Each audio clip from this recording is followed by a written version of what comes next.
So you guys think that Michael Burry's feeling it yet? I mean, Palantir had another 5% green day today. Unbelievable. This stock just keeps on going. And I think we actually hit over $180 today. No, we almost did. We hit 179.90, and this thing uptrended all day. Talk about strength from the bulls. And yeah, Michael Burry pretty much just doubled down, I think a couple days ago, on his Palantir puts, which you guys know he covered, or he locked in gains at 107, I believe, when the stock got destroyed. And now he just again doubled up, got more puts with strikes in the low mid hundreds, and this thing just keeps on working against him on the on the second half of his trade, I guess, because he did make money as it went down to 107, but now it's up 80%, 70% off those lows. So let's do a quick update on Palantir, the entire market, where my head's at, and a couple stocks I'm watching other than Palantir. So guys, hit the like button, feel free to subscribe, hit that notification bell, hit the follow button, join my Patreon if you want to be a part of my portfolio updates, trade alerts, private Discord, all that's linked down below in the bio. Go to the comments, you guys will find it. So Palantir, man, closed at $179, and like I said, we're up 70% off the lows, and really a lot of that's come in the last 10 days alone. I mean, unbelievable. This stock was at $125 before earnings, and it went up. It's up 45% from that point. And you guys remember, I was about to buy frickin' calls on Palantir, an earnings play, and I didn't do it. I was about to buy these 130 calls. I would have made so much frickin' money, but it's all good. I still own stock, but you guys obviously know options are a leveraged way to make money in the market. I think I would have made like 7x on if I bought the calls that expired last Friday. Whatever. Shoulda, woulda, coulda, right, guys? Who gives a crap? There's always another trade. But, man, this one, I am kicking myself over a little bit. But then again, I can't get greedy because I'm in the stock from $20 a share. Guys, I bought Palantir at $20 frickin' dollars a share. That's my average cost. And how much can I complain? And on the 3-year chart, you guys can see here, it's actually starting to break out again after months, all year of consolidation, trading sideways, moving downwards even a little bit. This stock from August, or not August, January, we're in August now. From January, pretty much now, earlier in August, we were flat. Now we're starting to take out the highs from this year, right? We're above this 50 SMA on the 3-year chart, on the 1-year chart. We're back over both moving averages. So Palantir, man, technically speaking, yeah, you could argue it's overbought, but I just don't see a world where Burry's going to make money on his puts. And honestly, I'm kind of tired of Burry. I don't even know why I keep talking about him. I don't keep talking about him. I mean, we make videos here and there on him, but I mention him here and there in these Palantir updates and some of the AI stock updates. But, he did nail the '08 call, but how many times has he been wrong since that? Many times, and I think, honestly, this might be another time where he's wrong. And I don't know when his puts expire. I forget. Were they in at some point next year, I believe? I forget the exact month. Was it in March? Let me know in the comments, guys, if I'm wrong about that. I got to double check that. But either way, I just don't see Palantir round tripping this move or going all the way back down to 120, 130, 40.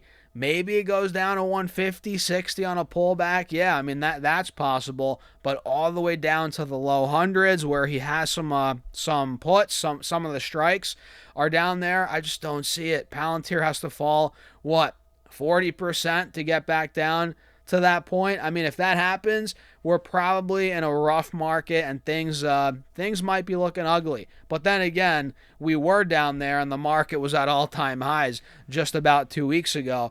But with that earnings report that we got, I just don't see it going down. With the guidance we got, with the phenomenal record numbers across the board, I just think we're going to hold these gains, hold a lot of these gains, especially considering we've been flat all year. We've been, slowly going down all year, quite frankly. What do you guys think about that? Let me know in the comments. But yeah, another day here, and if Palantir takes out this high, let me show you this on the 5-day. We're barely taking out the highs from a couple days ago. I think on Monday. Yeah, on Monday we hit about 179. We hit 178 Tuesday. Wednesday we had a little bit of weakness, but all week, notice how we've been holding, 170, and we're now testing this big support resistance from the last couple of days. If we're able to take out 180 on PLTR, I think this is going for another leg up, and that's where Burry's going to get absolutely freaking smoked. If this thing sees another blow off top rally towards 200, 190, I mean, that's where we could be going. That's where the stock was just back in December, not too long ago. Right around when my son was born, we were hitting $200, right? So we're getting there. And that's not that long ago. It's actually gone by very fast. So this stock probably could see another leg up, but if it does get that, it's going to be a bit overbought. And at that point, hey, maybe it might be time to get some puts, not in the low hundreds, but, maybe like 180 puts, play the pullback, and make some money that way. But overall, that is a quick little rundown on Palantir, a quick update as the entire market did well today, guys. VIX went up a little bit, which I'm still considering buying calls on the VIX. No rush, though. We'll see how it plays out. The Russell had a 0.25% green day. S&P 0.75% green day, hitting all-time highs. The Qs hit, we hit 732, up around 1.25% on the day, completely breaking out. The Dow was red earlier. We actually turned green, very bullish, 0.1%, 0.2% in the green, as the Russell had a 0.25% green day. Very good day for the market, guys. Not a crazy day, but good day. Good day. And sometimes good days are healthy, solid. And we hit all-time highs on the Russell, on the S&P. The Dow did a couple days ago. The Qs are on their way. What more could you ask for, guys? What more could you ask for? This is a great market. And as earnings season is wrapping up, right? Most companies have reported earnings, like 90%, 95% of the S&P has reported earnings. We saw JP Morgan jacked up the S&P target for the year, I think for the next 12 months, or whatever it was. It's at 8,000 now. I've seen 8,300. I've seen 8,200. But now that earnings came out, earnings were strong, guidance was good from a lot of these companies. The market's digesting that, and we're starting to run with it. And to be honest, I would not be surprised if the S&P did go to $8,000, or 8,000 points rather, this year. That would not surprise me whatsoever, as SPX right now, let me show you, is at 7,800. And what's another 200 points? Nothing. We're talking 5%, if that. Barely. I mean, this thing could easily make that move in a couple weeks. Maybe a good week or two stretch. We could make another 200 points on the S&P. Totally possible. So, what do you guys think? Let me know in the comments. Hit the like button. Feel free to subscribe if you want to see more content, and if you want to be a part of the community even further, guys. It's all on Patreon. We have a private Discord where a lot of people are active every single day. I post all my trades, charts, my investments, my breakdowns in there, right? All that's on Patreon. Link down below, pinned in the comments, in the bio, in the description box. I'll see you guys in there. And with that being said, have a great rest of your day or night. I'll see you later.